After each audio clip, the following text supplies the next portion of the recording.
کہ یہ بات قطعاً غلط ہے، اور جنہوں نے یہ بات گھڑی ہے اور جو اس کی تائید کر رہے ہیں ان پر بھی خدا کی لعنت ہو. ٹھیک ہے، ان پہ بھی لعنت ہو جس نے گھڑی. اگر حقیقت ہے اگر تو پھر حقیقت لعنت ہے ہو تو ایسا ٹھیک ہے، کام کرنے اگر والے. نہیں ہے اور ہم یہ کہتے ہیں یہ حقیقت ہے ہی نہیں اور ثابت کرتے ہیں کہ یہ حقیقت نہیں ہے. بہت شکریہ آپ کی کال کرنے کا. جی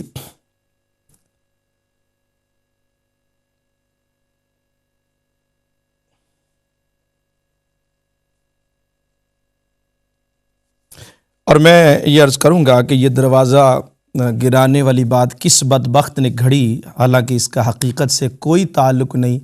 جو اسلام کے دشمن تھے انہوں نے غلط روایات طبری میں اور دیگر کتب میں داخل کر دیں، اور یقین جانی حقیقت کا اس سے قطعاً کوئی تعلق نہیں. اس لیے کہ مولا کائنات کے ابھی میں ایک خطبہ آپ کو سناؤں گا، جس کی بیوی پر اگر کوئی ظلم کرے تو مولا علی ایسے الفاظ اس شخص کے بارے میں نہیں کہہ سکتا. اب یا تو میں استغفر اللہ مولا علی کی بات کو آگے جملہ نہیں کہہ سکتا، یا میں ان جھوٹے راویوں اور کذاب راویوں کو جو ہے جنہوں نے اسلام کے اندر یہ سب رکھنے ڈالے اور سارے فساد ڈالے ان کو جھوٹا کہنا چاہیے.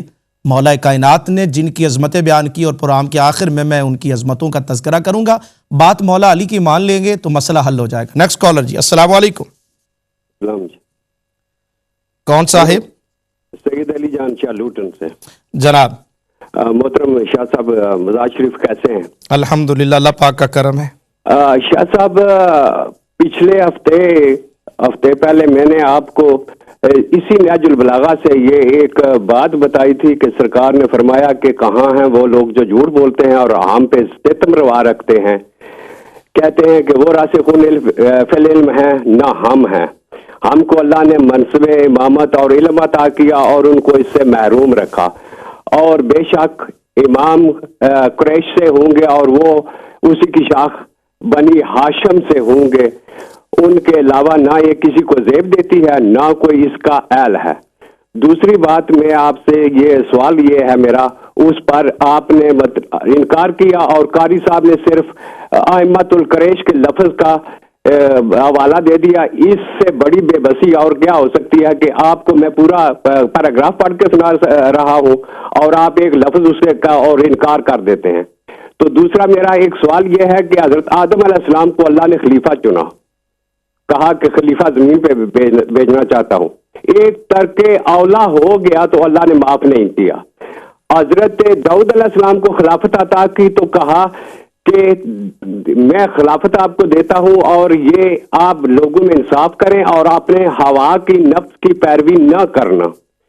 یہ ایک معصوم نبی کو اللہ تعالیٰ یہ حکم دے رہا ہے اور شرط لگا رہا ہے جی. تو کیا جو انبیاء کے سردار ہیں ان کا جو ولی ہوگا اس کو اللہ تعالیٰ ایسے ہی چھوڑ دے گا کہ چاہے 20 سال بعد یا 40 سال بعد وہ ایمان لے کے آئے گا تو اس کو ایسے ہی چھوڑ دے گا؟ اور پھر جو اللہ تعالیٰ بار بار کہتا ہے کہ میں امام میں بناتا ہوں، تو یہ اللہ پاک کیا فرماتے ہیں؟ آپ اس کا انکار کرتے ہیں کہ اللہ امام نہیں بناتا. جی شاہ صاحب آپ ایک اور آخری سوال میں یہ آپ کا سورہ فرقان کے حوالے سے ہے. جی. سورہ فرقان کے حوالے سے کہ اللہ ہم کو متقین کا امام بنا. جی. آپ سے سوال میرا یہ ہے کہ جو میری سمجھ میں بات اس سے آتی ہے وہ یہ ہے کہ اللہ تعالیٰ سے دعا کرتے ہیں وہ نیک بندے اللہ کے کہ امام بنا متقین کا ہم کو. تو اب نتھو پھتو خیرہ متقین کا امام بننے کا اہل نہیں ہو سکتا. اس کا مقصد ہے یا کہ جو لوگ دعا کرتے ہیں وہ اس کے اہل ہیں کہ وہ امام بنے، لیکن وہ خود نہیں کہتے کہ ہم امام ہیں بلکہ اللہ ہی سے دعا کرتے ہیں کہ ہمیں امام بنا. تو اگر یہ منصوص میں اللہ نہیں ہے تو پھر یہ دعا اللہ سے کیوں کر رہے ہیں؟ خود کیوں نہیں کہہ دیا کہ ہم بن گئے ہیں؟ تو اسی پر میرے آگے چل کر میں سوال کرتا ہوں کہ قرآن کی آیت آج بھی موجود ہے، آج بھی میں اور آپ اگر پڑھے نا اس نیت سے کہ متقین کے امام بنے تو شاید ایمان ہی نہ رہے، لیکن کوئی ہستی ضرور ہے اس جہان میں جو اس آیت کی مصداق ہے. اگر نہیں آپ کہتے ہیں کہ نہیں ہے تو پھر آپ مجھے یہ ثابت کریں کہ یہ آیت جو ہے نعوذ باللہ بیکار ہے. علی جان شاہ صاحب ایک منٹ صرف 10 سیکنڈ لوں گا. اگر آپ یہ سورہ فرقان کا پورا آخری رکوع پڑھ کے، یہ جو آپ ابھی بات کر رہے ہیں نا، یہ قرآن کے ٹوٹلی خلاف جا رہی ہے. وہ جو سورہ فرقان کا بھی میرے ہاتھ میں قرآن پاک ہے، میں بعد میں چونکہ پھر آپ کہیں گے کہ آپ کا وقت لیا، وہ میں آج پورا رکوع پڑھ کے سناؤں گا، اور آپ کی بات اتنی غلط آپ کی بات اتنی غلط ثابت ہوگی، اتنی غلط ثابت ہوگی کہ لوگ کہیں گے یہ قرآن کو کیا کر رہے ہیں مسلمان. ٹھہرے شاہ صاحب ٹھہرے. ہیلو جی جی میں سن رہا ہوں. سرکار، بات یہ ہے کہ پورا رکوع پڑھے کہ اللہ تعالیٰ انہی کو بہشت کے بالا جگہ میں رکھے گا اور سلام اور تعظیم پیش کیا جائے گا. پیچھے چلیں ذرا اس کا. اور جو دعا نہیں کرتے وہ ان لوگوں کو کچھ بھی نہیں ملے گا. تو بات یہ ہے کہ مطلب یہ ہے کہ اچھا مجھے ایک صرف سوال کا جواب دے دے، پھر میں انشاءاللہ آپ کے. آج کوئی یہ کہہ سکتا ہے اللہ مجھے نبی بنا، آپ دعا کرتے ہیں؟ شاہ صاحب آپ سمجھدار ہیں، نبوت کا دروازہ ختم ہو گیا. ہاں تو آپ تو کہتے ہیں کہ جیسے نبوت ہے ویسے امامت ہے. عقیدے کی تائید ہے کہ امامت جاری ہے، یہ ہمارے عقیدے کی تائید ہے. اور ایک اور بات میں آپ سے پوچھتا ہوں کہ ہیلو جی سن رہا ہوں. اللہ تعالیٰ جو یہ آیت ہے اس میں کہ اللہ تعالیٰ نے جو جنہوں نے گھر چھوڑے مہاجر ہوئے اور انہوں نے اللہ کی راہ میں اذیتیں اٹھائیں اور قتل کی اور قتل ہوئے، آپ مجھے آج یہ ثابت کر دیں کہ جو 3 خلفاء ہیں ہمارے مسلمانوں کے، انہوں نے کس جگہ، کس مشرک نے ان کو اذیت دی، کہاں اذیت اٹھائی، کس کو قتل کیا اور کہاں قتل ہوئے. ٹھیک ہے جواب دیتا ہوں. بہت شکریہ. یہی تو علی جان شاہ صاحب غلط فہمیاں ہیں جن کو دور کرنے کے لیے ہم بیٹھے. آپ نے کہا خلفائے ثلاثہ نے، کنہوں نے ان کو اذیتیں دیں؟ آپ نے پتہ نہیں کہاں سے تاریخ پڑھی ہے. حضرت عثمان غنی کو کتنی اذیتیں دی گئیں، حضرت سیدنا صدیق اکبر کو کتنی اذیتیں دی گئیں، گھر بار چھوڑا، مکہ پاک کو چھوڑا، سب کچھ قربان کر دیا. اس لیے اگر حقائق سے اگر آپ پڑھیں گے تاریخ کو اور اسلام کو اور قرآن مجید کو، تو پھر یہ سارے مسئلے انشاءاللہ آپ کے سوال کا. اور خاص طور پہ آج میں نے علی جان شاہ صاحب سورہ فرقان میں نے ضرور لوگوں کو دکھانی ہے کہ پڑھیے قرآن پاک، تاکہ لوگوں کو بھی بصیرت ملے کہ یہ قرآن پاک کو کس طرح سے اپنی ہوائے نفسانی خواہشات کے مطابق قرآن کو ڈالنا چاہتے ہیں. استغفر اللہ. نیکسٹ کالر جی. السلام علیکم. وعلیکم السلام مفتی صاحب. یہ کون صاحب؟ جی ظہیر عباس بول رہا ہوں. جناب ظہیر عباس صاحب کہاں سے؟ جی بریڈ فورڈ سے بول رہا ہوں. جی کیجئے سوال جناب. جی سوال میرا یہ ہے کہ پہلے مفتی صاحب فون پہ لگے ہوئے تھے آپ سے جی، اور وہ فرما رہے تھے کہ رسول پاک صلی اللہ علیہ وسلم جو کہتے ہیں وہ اللہ کی طرف سے کہتے ہیں، وہ اللہ کے راوی ہیں، کہہ رہے تھے نا ابھی وہ. جی بالکل. اب یہ دیکھیں کہ جب مولا کائنات کی فضائل کی بات آتی ہے تو پھر آپ اس کو کہہ دیتے ہیں جی جزوی ہے. کون کہتا ہے جزوی ہے؟ نہیں، آپ کے کتنے عالم ٹی وی میں بیٹھ کے کہتے ہیں مولا کائنات کے فضائل ہوں تو کیا کہتے ہیں؟ کہتے ہیں یہ جزوی سیدہ ہے، جیسے من کن تو مولا فاضل مولا. نہیں تو من کن تو مولا سارے سنی مانتے ہیں کہ یہ حدیث صحیح ہے اور ہم اس حدیث کو مانتے ہیں. تو پھر آپ اس کو میں نے دوست کے دیتے ہیں. اب پھر مانے والی بات کریں نا، حدیث کو تو مانتے ہیں ہم. اب دیکھیں جب وہ اجکار کے آخری آ رہے تھے انہوں نے یہی بتانا تھا کہ جاتے وقت علی آپ کا دوست ہے. نہیں وہ تو پھر آگے ہم بات کرتے ہیں نا، پہلے بھی آپ سنیں نا. آپ سوال کیجئے. میں بڑے آرام سے بات کروں. جی ظہیر عباس صاحب سوال بتائیں کہ جتنا عرصہ رہے ہیں اس کا مطلب ہے کہ مولا علی کے سارے دشمن تھے، وہ بتا کے جا رہے ہیں کہ آپ مولا علی کے دوست بن جاؤ. ٹھیک ہے آپ سوال کیجئے، میں جواب دیتا ہوں اس کا کہ مانا کیا ہے آپ. دوسرے نمبر سوال میرا یہ ہے کہ آپ دیکھیں کہ جب خلیفہ ثانی کے بیٹے ممبر پہ آ کے بیٹھے تو مولا امام حسن امام صلی اللہ علیہ وسلم نے کہا اور میرے جاؤ غلام کے بیٹے ہو، تو انہوں نے کہا کہ جا کے گھر جا کے کہا کہ مجھے انہوں نے غلام کا بیٹا کہا ہے. تو خلیفہ ثانی نے کہا جاؤ لکھوا کے لے آؤ، کل میں جب مروں تو میری قبر میں رکھ دیں. ٹھیک ہے، یہ بات ہے نا جی. اب مجھے یہ دیکھیں کہ امام حسن علیہ السلام اور امام صلی اللہ کے السلام کے برابر جب خلیفہ ثانی نہیں پہنچے تو مولا کائنات کے مقابلے میں کیسے پہنچیں گے؟ ٹھیک ہے، اور کوئی بات؟ میں اور بات بھی کرتا ہوں. اچھا ظہیر عباس صاحب اگر مولا علی خود یہ کہیں تو پھر تو ہمیں مان لے گے ہم. جی جی کیا کہیں؟ اگر مولا علی جو ہیں جی، اگر مولا علی خود کہیں کہ میں حضرت عمر فاروق کو خلیفہ مانتا ہوں تو پھر ہم اور آپ کو کیا اس میں معاملہ ہے؟ پر یہ کس جگہ پہ لکھا ہوا؟ یہ میں دکھاتا ہوں آپ کو، یہ میں دکھاتا ہوں، یہ میری ذمہ داری ہے کہ میں آپ کو دکھاؤں. آپ یہ دیکھیں ہم بات یہ ہے کہ ایک ہے آپ کی، ایک ہے ظہیر عباس صاحب کی بات ہے، ایک ہے علی جان صاحب کی بات ہے، ایک ہے سید ظفر اللہ شاہ کی بات. ایک بات ہے مولا علی کی. اگر مولا علی کی بات ہمیں آپ کی کتابوں سے مل جائے تو پھر تو جھگڑا چھوڑ دینا چاہیے نا. جب وہ بیان کر رہے ہیں کہ جیسے لوگوں نے ان کی خلافت کو مانا تو معاویہ کو کیا تکلیف ہے جو میری خلافت کو نہیں مان رہا؟ یہ پھر آگے دیکھیں نا, یہ تو اگلی بات. اب پہلے آپ اس بات پہ رہیے نا, پھر آپ آگے چلے جاتے ہیں نا. وہ ہم حضرت معاویہ کو مولا علی کے مقابلے میں کب مانتے ہیں؟ اچھا, بہت شکریہ آپ کی کال کرنے کا. یہی تو آپ کا مغالطہ ہے. پہلی بات تو یہ ہے کہ مولا علی شیر خدا کرم اللہ تعالی وجہ الکریم, یہ سن لیجئے تکبیر ٹی وی پر میں اعلان کر رہا ہوں, مولا علی کی عظمت, فضیلت, رفعت, شان جو صحیح کتابوں سے ثابت ہو, اپنی طرف سے کوئی گھڑے اس کی ہم ذمہ دار نہیں ہیں. جو صحیح کتاب و سنت سے فضائل علی ہیں, تکبیر ٹی وی نہ چھپائے گا نہ کتمان کرے گا. ڈنکے کی چوٹ پر مولا علی کی عظمتیں بیان ہوں گی, ڈنکے کی چوٹ پر حسنین کریمین کی عظمتیں بیان ہوں گی, لیکن دین آپ کا بنایا ہوا قبول نہیں ہوگا. دین وہی ہوگا جو اللہ پاک نے اور اس کے پیارے رسول صلی اللہ علیہ وسلم نے اور خود مولا علی نے جو بیان کیا ہے. میں مولا علی کی بات مانوں گا, آپ کی بات نہیں مانوں گا. اس لیے آئیے, باقی رہ گئے حضرت امیر معاویہ رضی اللہ تعالیٰ عنہ کی بات. یہ پھر سن لیجئے, مولا علی شیر خدا کرم اللہ تعالیٰ وجہ الکریم کے مقابلہ میں نہ تو کوئی برابری ہے. کہاں مولا علی, کہاں ان کی عظمتیں, کہاں حضرت معاویہ رضی اللہ تعالیٰ عنہ. ان کی خلافت کے مقابلے میں قطعاً, یہ سن لیجئے تکبیر ٹی وی سے اعلان کر رہا ہوں, کوئی اس مغالطے میں نہ پڑے کہ مولا علی کے مقابلے میں ان سے خطا ہوئی, ان سے غلطی ہوئی. مولا علی کا مقابلہ نہیں ہے وہاں پہ. لیکن آگے چلیے اس سے کہ وہ دراصل جو غلط فہمی پڑی وہ خون سیدنا عثمان غنی کا معاملہ تھا. ایک وقت کا خلیفہ ہو, امیر المومنین ہو, ان کو شہید کر دیا جائے گا اور بے دردی سے شہید کر دیا جائے. کیا یہ معمولی واقعہ ہے؟ اس واقعے کے نتیجے میں ایک انتشار کی کیفیت پیدا ہوئی اور اس کے بعد 20 سال تک امام حسن بھی وہاں پر تھے, امام حسین بھی تھے. پھر میں کہوں گا کہ آپ اپنی رائے مسلط کرنا چاہتے ہیں, میں بات بارگاہ حسینیت میں لے جاتا ہوں, بارگاہ امام حسن علیہ السلام کی بارگاہ میں جاتا ہوں. حسنین کریمین سے سوال کرتے ہیں, ان سے پوچھتے ہیں کہ آپ فرمائیے 20 سال وہ دور تھا حضرت معاویہ رضی اللہ تعالیٰ عنہ کا, اے سیدنا حسین پاک, سیدنا امام حسن علیہ السلام, آپ اسی دور میں رہے. جو معاملہ حضرت حسین پاک نے یزید سے کیا وہ معاملہ امام حسن نے اس دور میں کیوں نہیں کیا؟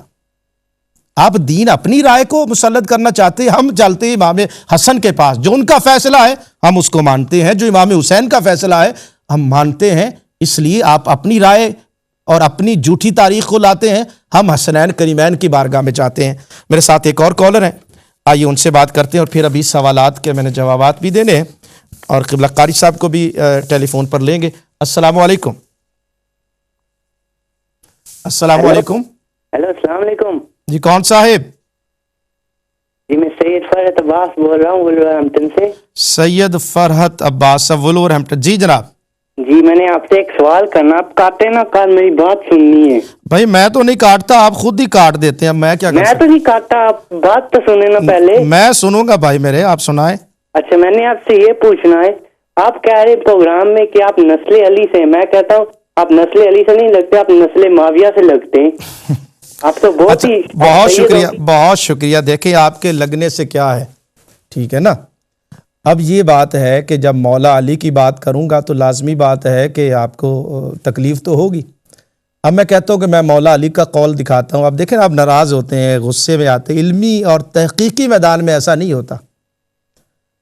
اب آپ نے کہا, اب آپ نے, میں تو پھر بھی عزت اور رسپیکٹ کروں گا, لیکن میں قطعاً ایسی بات نہیں کروں گا. تو اس لیے اب آپ خود دیکھیے کہ جب دلائل کی بات آتی ہے تو آپ لوگ غصے میں آ جاتے ہیں. جواب تو, سوال تو یہ ہے کہ جیسے ترابی صاحب بھی غصے میں آ جاتے ہیں, ہمیں کتابوں کی ہم بات کرتے ہیں, آپ اس میں دوسری طرف چلے جاتے ہیں. السلام علیکم.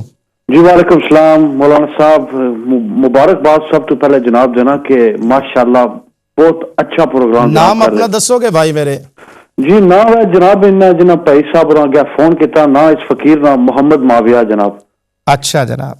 جی مولانا صاحب ایک تساں کو ایک سوال ہے, بس سوال تو پہلے ایک نکی جی عرض کرنا چاہنا, سونا زیادہ ٹائم ویسٹ نہ کرنے. جی عرض جناب ہے کہ ਇਹ ਜਿਹੜੇ ਕਹਿਣਾ ਜਿਹੜੇ ਨਾਲ ਤੁਸੀਂ ਮਸਲਾ ਆਇਆ ਕਿ ਕਹਿਣਾ ਕਿਹੜੀ ਨਸਲ ਹੈ, ਇਹ ਤਾਂ ਸਭ ਤੋਂ ਪਹਿਲੇ ਅਬਲੀਸ ਦੀ ਨਸਲ ਹੈ। ਇਹਨਾਂ ਕੀ ਕੁਛ ਹੱਕ ਦਿੱਤਾ ਕਿ ਸਾਬੀਆ ਇਕਰਾਮ ਨੇ ਇਹ ਬਾਰੇ ਕਰਨ ਜਿਹੜੇ ਖੁਦ ਜਿਹੜੇ ਅਸਾਂ ਨੇ ਗੌਸ ਪਾਕ ਦੀਆਂ ਯਾਰਵੀਆਂ ਖਾਇਤਾ ਇਹ ਪੱਲੇ। دوسری بات ہے مولانا صاحب صرف سوال ہے کہ شیعہ کافر جانی کہ جتنا یہ ہماری تعلیم ہے میں کہا شیعہ کافر. جی بہت شکریہ تھوڑی کال کرنے تو بہت شکریہ. محمد معاویہ صاحب میں وہی عرض کروں گا کہ ہمارا پروگرام علمی اور تحقیقی ہے. ہم نہ تو کسی پر اس انداز میں جو ہے وہ بات کرتے ہیں. ان کا کردار پتہ چل جاتا ہے کہ کس میں کس کا جو ہے وہ خون ہے. ان کا کردار اپنا ہے. ہمیں جو ہمارے بزرگوں نے جو طریقہ سکھایا ہے گفتگو کا، ہم نے پھر بھی کوئی ہمیں گالیاں بھی دے، کوئی کانٹے بھی بچھائے، تو ہم نے محبت اور پیار سے اور دلائل سے بات کرنی ہے. یہی ہمارے تربیت یہی ہماری، اور ہم نے اسی انداز پہ گفتگو کرنی ہے. ان کا پتہ چل جاتا ہے جب کوئی کال کرتا ہے کہ ان کے گھر میں تربیت اور کدھر سے ان کا تعلق ہے. دعویٰ جو مرضی کوئی کرتا پھر. نیکسٹ کالر جی، السلام علیکم. جی السلام علیکم شاہ صاحب، کیا حال چال ہے آپ کا؟ الحمدللہ. کون بھائی؟ میں حیدر نقوی عرض کر رہا ہوں ایشفورڈ سے.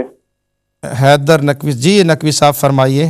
اچھا، سب سے پہلے تو میں عرض یہ کرتا ہوں کہ میرا تعلق اہل تشیع سے ہے جی، لیکن میں آپ کو اس پروگرام کے اوپر مبارکباد پیش کرتا ہوں. جتنا محبت کے ساتھ آپ مولا علی علیہ السلام کا، حضرت فاطمہ الزہرا کا، اہل بیت کا، اصحاب کرام کا رضوان اللہ علیہم، ان سب کا تذکرہ کرتے ہیں، یہ سب کے لیے مثال ہے اور یہ ایک محبت والی بات ہے جی. اور میں بلکہ آپ کے توسط سے، آپ کے پروگرام کے توسط سے اپنے اہل تشیع برادران اور خواہران اور اہل سنت کے بھی حضرات سے یہی عرض کرنا چاہوں گا کہ ہمیں آج کے دور میں اتحاد کی ضرورت ہے، مناظرے کی ضرورت نہیں ہے. ہمیں ایک دوسرے کے ساتھ احترام اور رواداری رکھنے کی ضرورت ہے. اور شاہ صاحب ایک میرے ذہن میں سوال ہے جو میں عرض کرنا چاہوں گا. جی فرمائیے. شاہ صاحب سوال یہ ہے کہ اس وقت مملکت پاکستان میں بھی اور انگلینڈ میں بھی جو فساد ہم دیکھ رہے ہیں وہ فساد میرا خیال ہے سنی اور شیعہ کا نہیں ہے، بلکہ وہ ایک فساد سعودی وہابی مائنڈ سیٹ کا ہے جو شیعوں کو بھی متاثر کر رہا ہے اور اہل سنت کو بھی متاثر کر رہا ہے. مثال کے طور پر تکبیر ٹی وی تو بہت بہتر ٹی وی ہے کہ جو اہل بیت کی بھی بات کرتا ہے، صحابہ کرام کی بھی بات کرتا ہے، ہدایت بھی کافی حد تک بہتر ہے. لیکن اس کے ساتھ ساتھ مجھے کئی ایسے چینل نظر آتے ہیں جہاں پر اہل بیت کا تذکرہ ہی نہیں ہوتا. میں ان صاحب کا تذکرہ نہیں کرنا چاہتا. انڈیا کے ایک بہت بڑا چینل چلاتے ہیں، سعودی عرب کی فنڈنگ سے بھی چلاتے ہیں، لیکن اہل بیت کے لیے وہ ناصبی کا رول ادا کرتے ہیں. تو ان کے مقابلے میں تو ہم آپ کو ہم بہت سارے شیعوں سے بہتر امام علی کو سمجھنے والے پاتے ہیں. تو ان کے لیے بھی کچھ ظفر اللہ شاہ صاحب خدارہ ایسا بھی کیجئے کہ اہل سنت جو تواتر کے ساتھ اور بڑی شدت کے ساتھ وہابی ہو رہے ہیں یا غلط نظریات کی طرف جا رہے ہیں، کچھ ان کے نظریات بھی بہتر ہوں. بس میری یہ عرض تھی، میری طرف سے سلام، عقیدت، اور بس آپ کے توسط سے میں اہل تشیع کو بھی یہ عرض کرنا چاہتا ہوں کہ خدارہ کسی دوسرے کے مذہب کا، کسی دوسرے کے عقیدے کا مذاق نہ اڑائیں. اس وقت ہمیں ایک دوسرے کو سمجھنے کی، ایک دوسرے کے ساتھ محبت کے ساتھ رہنے کی اور رواداری کرنے کی ضرورت ہے. لڑنے جھگڑنے کا ٹائم نہیں ہے. اور خاص طور پر جو لوگ تعلق رکھتے ہیں مذہب امام ابو حنیفہ سے، جو تعلق رکھتے ہیں مثال کے طور پر بریلوی مکتب فکر سے، یہ تو شیعوں سے سب سے زیادہ قریب تر ہیں. ان لوگوں سے محبت رکھنے کی ضرورت ہے اور ان لوگوں کے عقائد کو پھیلانے کی ضرورت ہے. بہت شکریہ حیدر نقوی صاحب. انشاءاللہ آپ کی کال پہ میں گفتگو کروں گا. جی کچھ چند کالیں اور دے دیجیے اگر ہیں تو پھر میں انشاءاللہ تعالیٰ ایک پہ بات کروں گا. السلام علیکم. جی السلام. جی کون صاحب؟ میرا نام جی محمد ارشد ہے. محمد ارشد. کہاں سے بھائی؟ راچ. جی ارشد صاحب ٹیلی ویژن کی آواز بند کر دیجیے. اچھا جی، I'd like to commend the previous speaker, Mr. Naqvi. And I think he has touched a note that we should have unity, whatever the belief, wrongly or rightly, or something we can sit down and talk about, not fight about. Okay. I can confuse talking to people, whether from our Sunni brothers or Shia brothers who actually believe in the finality of Prophet Muhammad sallallahu alaihi wasallam, his Ashabis, the Quran and Allah. I mean, why are we on divergent views? I believe that we should be able to talk, nicely, sit down, discuss. This barrier between is somebody is fomenting it and we don't need it. We're a small community here in England. We bring this nonsense from wherever outside of this world. We don't need it. There's an ocean of kufr here. Do we really need this? Tell me honestly. Okay. Secondly, I would like to, I don't watch your TV that much. It's that I'm sitting here. This time I like what you're saying. But please, whatever background you're from, our Prophet is one, our Allah is one, the Quran is one. If you follow that, fine. We're all expecting the Imam Mahdi. We know very well he's going to come out from Medina, which is there straightforward in Hadith. If you look toward the future, he has to be an Arab, whether we like it or we not. Yes? And as such, we can unite on that. The Prophet ﷺ made it very clear where he's coming from, what he's going to do, whether it's the Wahhabi state he's going to destroy, whatever he's going to do. The thing is, Dar al-Islam will be established again, which is not on this earth at the present time. جزاک اللہ شکریہ، بہت شکریہ. اب اتحاد کی آپ حضرات بات کرتے ہیں، لیکن سوال یہ ہے کہ اتحاد اور اتفاق کن بنیادوں پر ہونا چاہیے؟ کیا مقدس ہستیوں کو گالی گلوچ دے کر یہ لوگ اتحاد چاہتے ہیں؟ ام المومنین سیدہ عائشہ صدیقہ کے بارے میں غلط زبان استعمال کر کے یہ اتحاد چاہتے ہیں؟ تو میں چاہتا ہوں کہ یہ حضرات اگر اپنا رویہ بدلیں تو اپنا عقیدہ بیان کیا جائے، کوئی حرج نہیں اس میں. لیکن ان کے جو بے لگام زبانیں ہیں انہوں نے یہاں فتنہ جو ہے وہ پیدا کر دیا. نیکسٹ کالر جی، السلام علیکم. السلام علیکم جی کون صاحب؟ جی مولانا صاحب، میرا نام سید اسماعیل کاظمی ہے، میں کوونٹری سے بات کر رہا ہوں. کوونٹری سے؟ جی جی کاظمی صاحب.